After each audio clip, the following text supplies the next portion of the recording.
Päivää. Tehdään tämmönen kävelyesittelyvideo Kalajoen ehkä upeimmasta merenrantahuoneistosta Villa Rantahelmi. Mä oon 145 neliöisiä tavallaan paritalotyyppisiä huoneistoja, jotka on käytännössä kaksi rinnakkain olevaa rakennusta ja joilla ei ole tavallaan yhtenäisiä seiniä, että siinä on kaksi eri rungolla olevaa rakennusta rinnakkain. Naapuriääniä ei löydy. Molemmissa on sähköautojen latausmahdollisuudet vakiona ja älylukot on ovissa, että on helppo päästä sisään.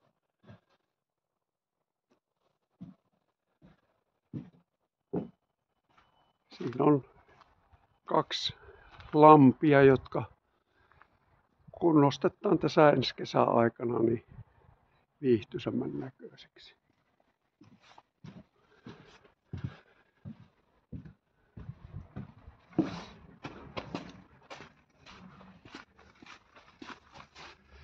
Täällä ei huhtikuussa enää lunta ole, että talvi on ollut ja muuta.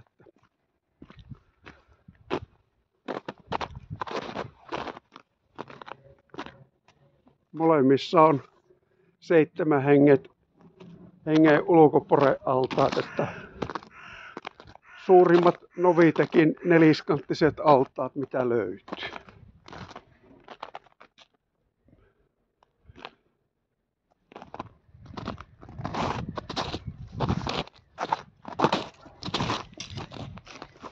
Molemmissa huoneistoissa on sekä ala- ja yläkerrassa nuo lasiterassit, että niistä tulee semmoinen vajaa 50 neliöä lisää käyttöalaa, että yläkerrassa on 4,5 metriä korkeutta tuossa lasiterassissa.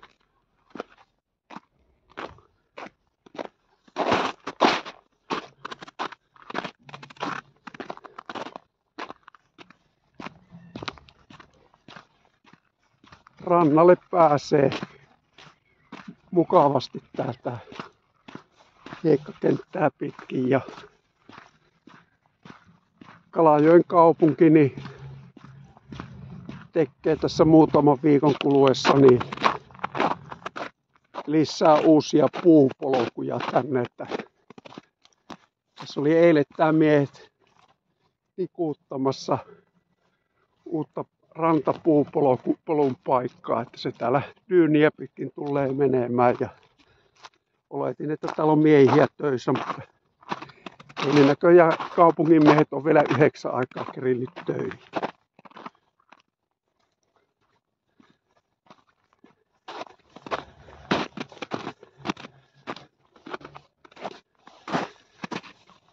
Siihen rakentuu Kalajoen uusi Pohjois-Suomen hienoin vierasvenesatama. Rakennustyöt keskeytetään kesäajaksi ja tässä on yksi Kalajoen parhaita uimarantoja, että hiekkaa on ja uintisyvyys on mukavan lähellä. Siltikään syvänteitä ei ole.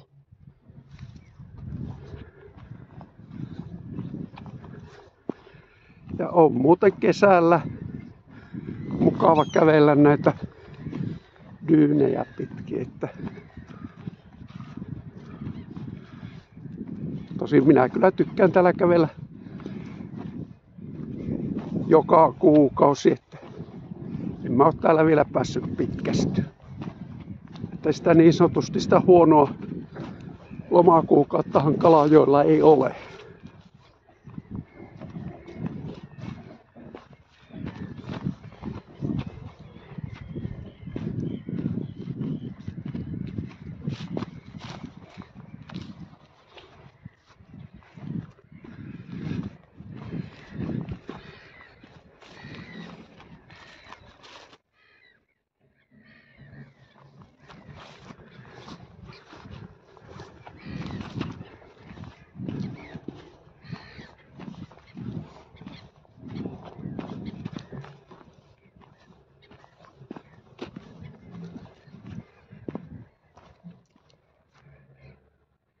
Kesällähän tässä pääsee fatbikella, niin en tiedä näkyykö tässä videossa, niin tuolla noin kilometrin päässä on mökkejä, niin ajamalla tätä rantahiekkaa dyyniltä toiselle, niin sinne pääsee.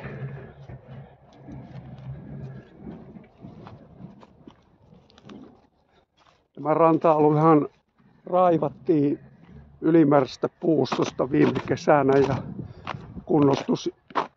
kunnostus jatkuu muutaman viikon kuluessa.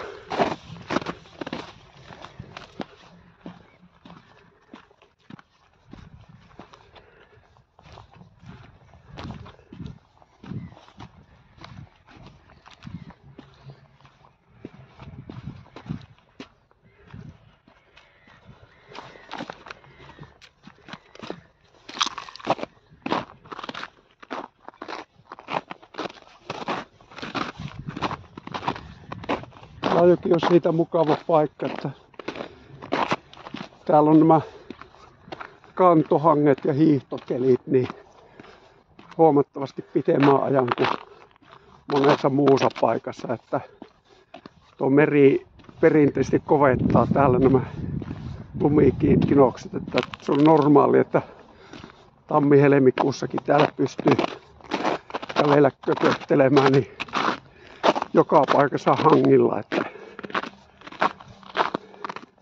tuuli paiskoo aina sen lumen niin kovaksi.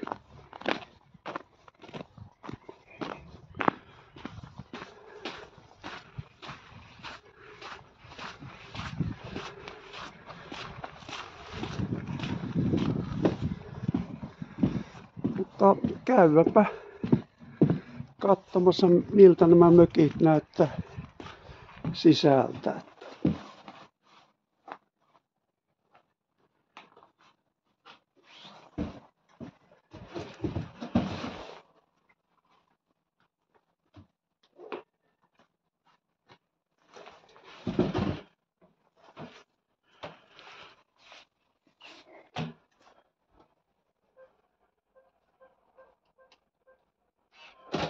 No niin, noin nätisti aukesin ulkoa. Tämä mökki on sitten siivousryhmän jäljiltä nyt, että katsotaan samalla missä kunnossa tämä mökki on.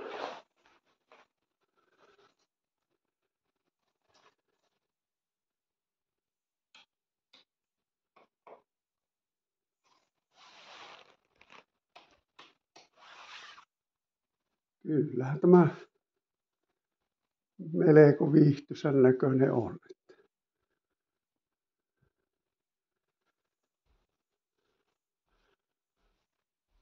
Istumapaikkoja on ja on 65-tuumainen datanäyttö.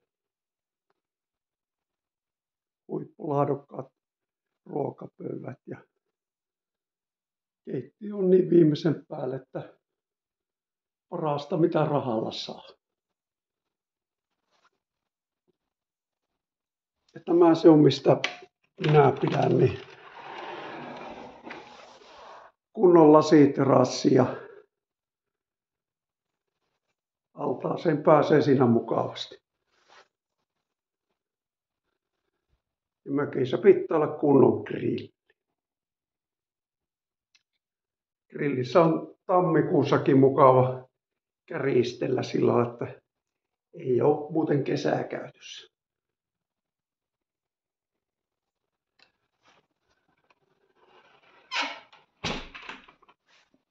WC-tilojahan on alakerrassa 2 kappaletta, että tässä on tämä aula-WC. Portaatteella on hyvä paikka matkalaukulle ynnä muille ja niin sanotusti ei jatkuvasti käytettäville tavaroille. Tässä on sitten tämä talon päämakuuhuone, joka on varustettu hotellitaso jenkkisängyllä. Ja jos joku on sitä mieltä, että tuo on huono, niin minä en tiedä, miten saisi isolla rahallakaan enää parempaa. Sängyt on niin laadukkaita.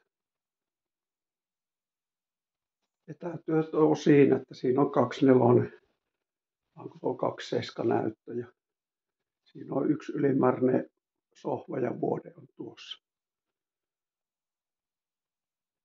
Täällä on mietitty kaikki asiat, että kännykkä on helppo ladata siinä tai pitää omaa kelloa siinä.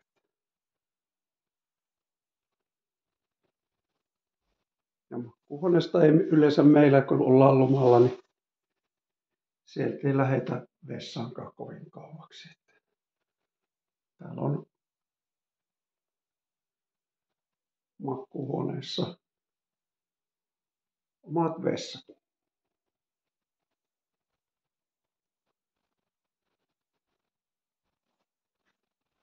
Siinä on kuivauskaapit, vaatetelineet, siivousvälineet, muuta, että kaappitila on enemmän kuin lomalla tarvitsee. Ja lapsiystävälliset portaat on yläkerta.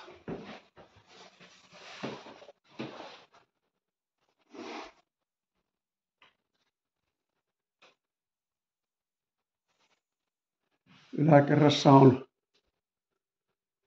makuuhuone ja täällä on samat sängyt kuin alakerrassa. Kaikki on laadukkaita hotelliluokiteltuja sänkyjä. Ja ei tämä maisema,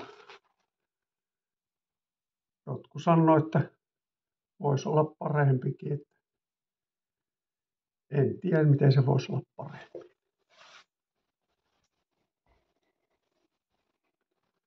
Kaikki makuuhuoneiden vessat on samalla tyylillä, että on altaat, pöntöt ja omat suihkut. Että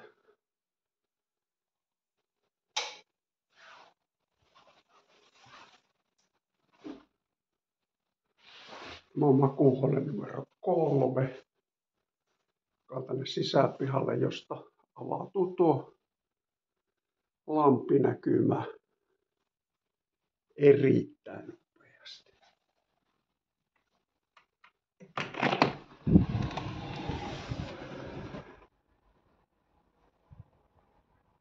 Tämä on niin kuin aamuauringon puoli, on tämä sisäpuoli, että saattaa olla ihan mukava paikka juo aamukahvit täällä.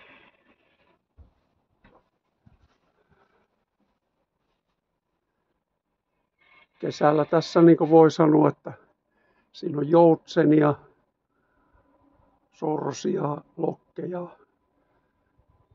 Luonnon tarkkailu on erittäin helppoa ja mukavaa täältä. Se aamukahven nauttiminen niin uusilla tulevilla kesäkalusteilla on aika mukavaa tässä. Sillä on itse asiassa 2 joutsenta on jo tuolla vastarannalla, tuskin näkyy tästä videosta.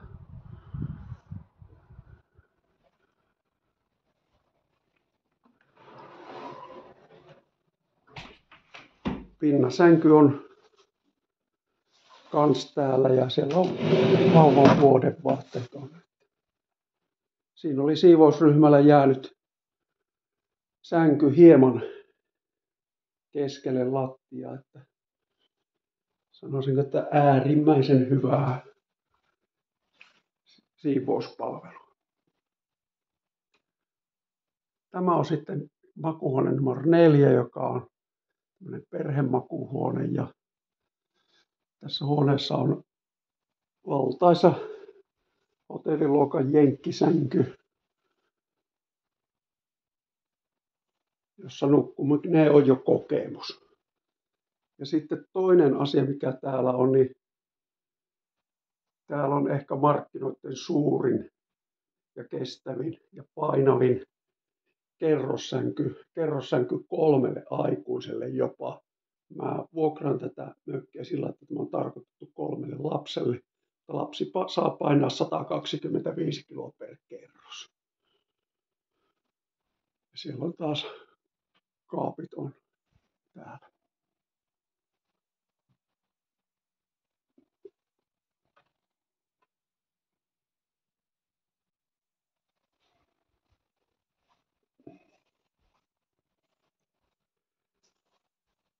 Sitten on tämä pyhä suomalainen paikka, eli saunaosasto.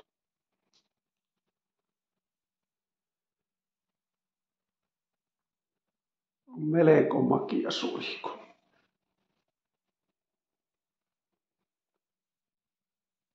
Kodinhoitotilasta löytyy pyykinpesukoneet ja kuivauskaapit ja muuta. Ja täälläkin on oma pönttö sitten.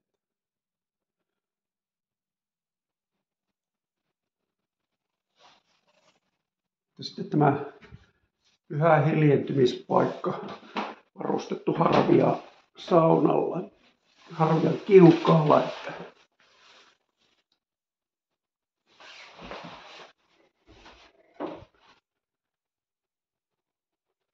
Siellä on ohjauspaneeli.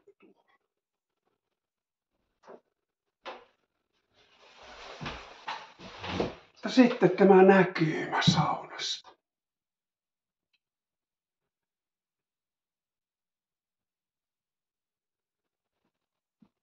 Jos täällä ei löylyä heittäessä viihdy seurassa, niin en tiedä.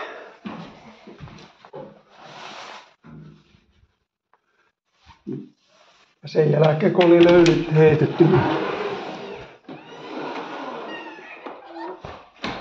tullaan vilivottelemaan. Ja täällä voi aurinkotuolissa istua ja ihmetellä, että mikä se on se maailman meno.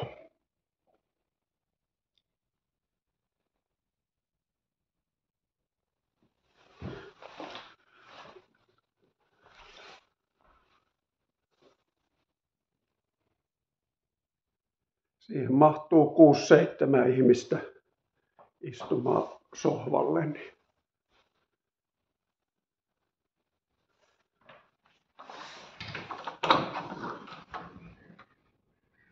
Nytkin näkyy tuolla merellä, niin jäämurtaja tuolla on tulossa auttamassa. Että täällähän sattuu ja tapahtuu sekä maalla ja merellä.